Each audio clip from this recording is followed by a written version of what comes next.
had one eye open, watch why, how do you know it's dangerous, or how is it dangerous, or something like that. Any examples you think of that you want to share?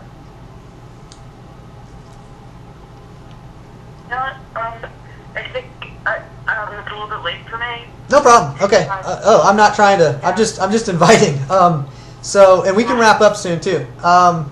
So the idea is that there are, let's say this. There are things that we're taught in any school setting. We're taught certain points of glory and heroism. The valorous, courageous soldiers of the 13th Regiment did the following thing, and it was wonderful. And in my public school experience, I had a school book that had the Vietnam War in it, but it seemed to me that we specifically did not cover that section because we covered, it was more important for us to cover the Revolutionary War and World War I and other things where there wasn't as much controversy. And, there were students in that classroom whose parents were, had firsthand knowledge about the events of what we call the Vietnam War. So certain subject matter that's really old, nobody has firsthand evidence about it, that can be widely publicized and widely emphasized.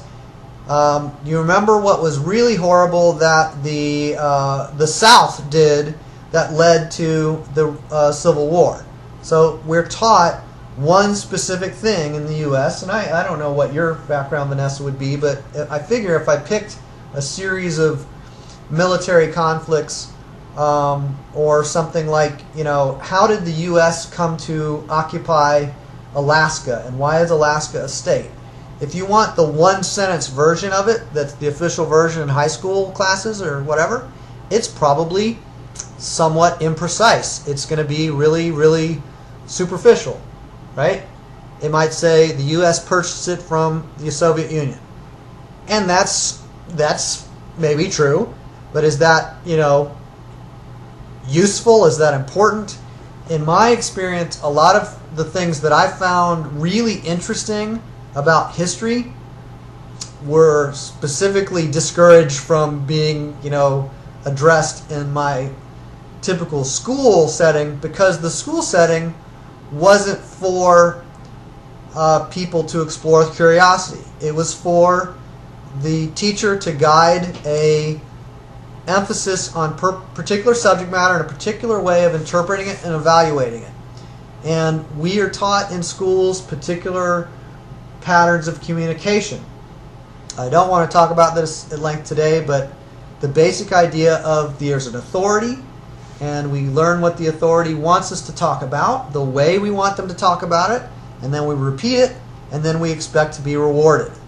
And that is also reasonable, but that is the general program of how most schools work. That's not always true. There are school settings where there's no grades given, or where there's a performance-based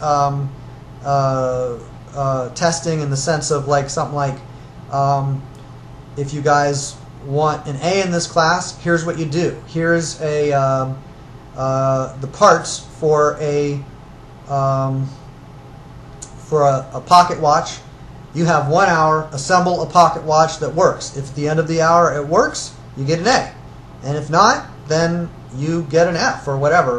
There are cases where it's not a multiple choice test where you can teach people for the test and where there's cheating and all that kind of stuff. It can be a very practical demonstration kind of learning focus and evaluation focus. So what we actually have in schools is what you could say is a programming of political correctness. So there's certain things that are supposed to be important and supposed to be interpreted in certain ways, and that's pretty much inevitable if you're going to teach history, or if you're going to teach politics. How can you avoid biasing political correctness? It's just, you can encourage discussion and debate, but you can't test that. all you can test is conformity. That's what tests are good for, is testing conformity. Or that's what written tests, multiple choice tests are good for. So let's see. So we're taught certain subject matter. We're taught certain things are sacred, not to question them, not to challenge them, and people can get discouraged as far as their curiosity about a particular subject. So let's say I'm curious about cholesterol, and I ask my parents, and I ask my doctor, and I ask a nurse, and I ask all these people that I expect to be excited, because I'm excited about learning about physiology, and I tell them, and they tell me, no, that's wrong, no, that's settled science, that's not even in question.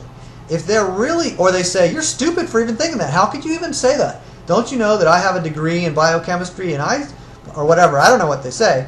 In fact, I would imagine that someone with a degree in biochemistry would say, you're right, but you probably want to keep that quiet. That information isn't very politically correct, or isn't very scientifically correct. I just made up that phrase, but you can see how that is a perfectly useful phrase. So if I'm really interested sincerely in a subject, if I'm really motivated in it, I want to learn about health, for instance, and I study it, and I make a conclusion, and I share that conclusion with 5 people that I think are intelligent, and maybe they're even important to me, my sister or my doctor or whatever it may be. If those people strongly discourage me from exploring my curiosity, that has a lasting effect. It tends to break down my relationship with them at some point, but it also tends to discourage people from sharing their curiosity in general. It can happen that someone gets really focused on fringe subject matter or controversial subject matter that is generally disturbing. So one of the things I found really remarkable about Vanessa when she and I were first talking is that I could talk to her about subjects that I found intriguing, that I thought of as generally controversial in the mainstream sense, not that they were really in tremendous controversy, just that they would be disturbing to some people, or at least upsetting, like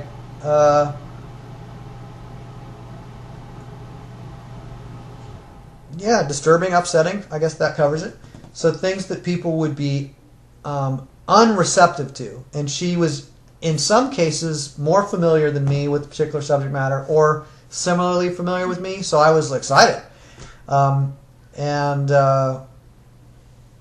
That's something that I continue to be interested in when I interact with people in general, even if it's somebody where I have a kind of a formal, structured relationship like a client, and I don't need to know what their interest is in logic and health and so on. I still may be curious. Just anybody that I know, I'm interested how analytically proficient are they. So that's something I'm looking for.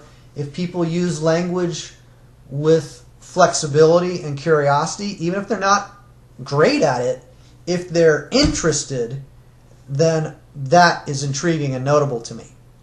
So I just said a lot. I want to give you guys a chance to comment. Mike or Rose in particular. I don't have any comments. Okay. Except for the one thing you were saying about, classes that you get graded on and things that you can't get graded on and stuff, and the forum class that I told you about, that we didn't get graded on. Was that like a symposium where you just had to attend and you just got a credit for attending? Yeah, we just had to attend it. I don't think we got any credits for it. We just had to attend it. Yeah. And, it was just open, people, one person speaks at a time, but, anyone could speak and anyone could say whatever they wanted to say, and there was no grading for it. And there was no requirement that anybody share either? And not everyone had to talk. Yeah, okay, cool.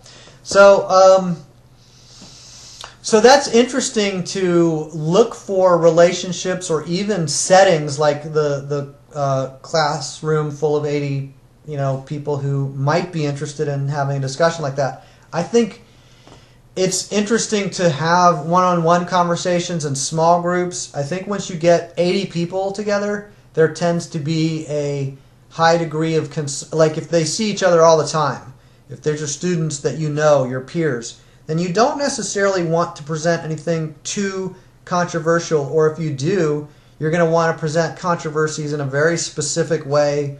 Maybe I want to show how I'm a rebel in regard to X and Y, but I'm not going to even talk about Z, or another thing I find interesting is I'll talk about X and Y as a test because I really want to talk about Z, and I'll talk about X and Y to see how receptive people are to it. If they shut me down when I say, cholesterol is something that every liver makes, we could be grateful for it. If they if they don't pass that test, then we don't get to the real thing. Huh? Okay, cool. In the smaller classes, yeah, like with 20 kids, yeah, there'd be some rebels, but with the 80 kids, I don't remember anyone being rebellious. Okay. Yeah, and you would think, somebody might really draw attention to themselves through some really, even if they bring up a controversial point. That's partly what I mean by rebellious. It doesn't mean, I don't mean arguing with somebody. I just mean I'm really talking more about subject matter and the way that we converse. Because, if I say, I don't know, you guys were talking about, in the case of your 80 student classroom, it was like current topics of interest, right? Yeah. So whatever year it was, if it was this would have probably been prior to the Iran-Contra scandal. But when I was in high school was probably when the Iran-Contra scandal broke into the mainstream news. And it happened several years. I was college age then. Yeah, I'm thinking you're a little older than me. So the events happened a few years prior to that. Then you had the scandal breaking, and then a few years after that, by the time Caspar Weinberger, the Secretary of State, was indicted, then you had other people pardoning the accused prior to any judicial process, any trial. So, to me, the details of Iran-Contra are of almost no interest. However, the general dynamic of the media bringing attention to some issue and kind of framing the issues, that was interesting to me. And then, because it was I assume you guys are familiar with some of the details of it, but it was a lot of people were quite surprised because we're told, here's the reality of government. That's what we're told in school or on the media. And then here's a news story or a chapter in a book which is inconsistent with whatever we've been taught. So that can be startling and that can be challenging. And if it's a big violation of expectation, then it can be really disruptive and disturbing. And in the case of Iran-Contra and Caspar Weinberger in particular, my sense is that certain political figures that were high-ranking, popular politicians in the U.S. simply wanted the details of the sequence of events to be forgotten or hidden, and other things to be emphasized and publicized. They didn't want the court process to go through and acquit Caspar Weinberger. They didn't want any of that. They didn't want, they wanted the whole thing out of the media, out of the public attention, just ended. And because of the way that the U.S. criminal justice system is set up, the President of the United States has the ability to simply definitively pardon someone, or there's another word if you haven't been convicted, some other term for it, but all throughout U.S. history there have been pardons. And how many were politically motivated? I can't say a particular number. I don't know. I don't care. But the idea that none of them were politically motivated, I think of as hysterical, ridiculous. That's inconceivable that none of those pardons were politically motivated. So what we're told in school has political bias. What we're told, or has bias. What we're told in the media, any different form of media, has bias.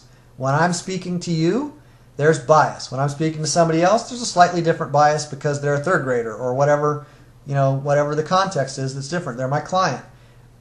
Always, I'm going to frame things uniquely depending on the actual specific communication.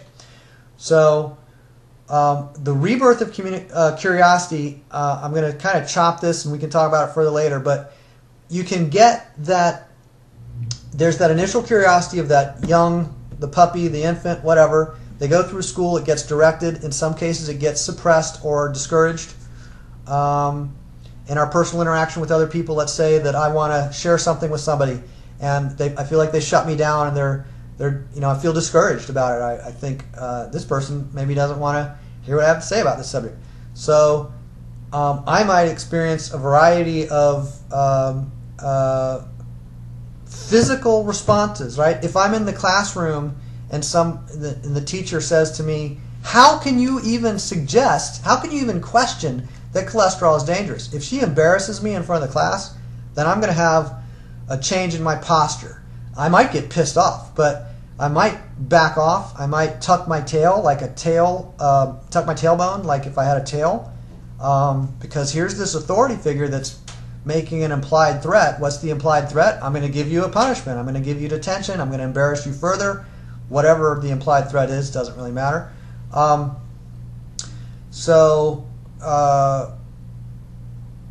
I experience physical tension. I cover my face. If I feel shame, I want to hide the muscles on my face. I don't want people to know I'm stressed. I don't want to, if I feel a lot of anger, I don't necessarily want to show it because everybody's looking. I'm up in front of the class.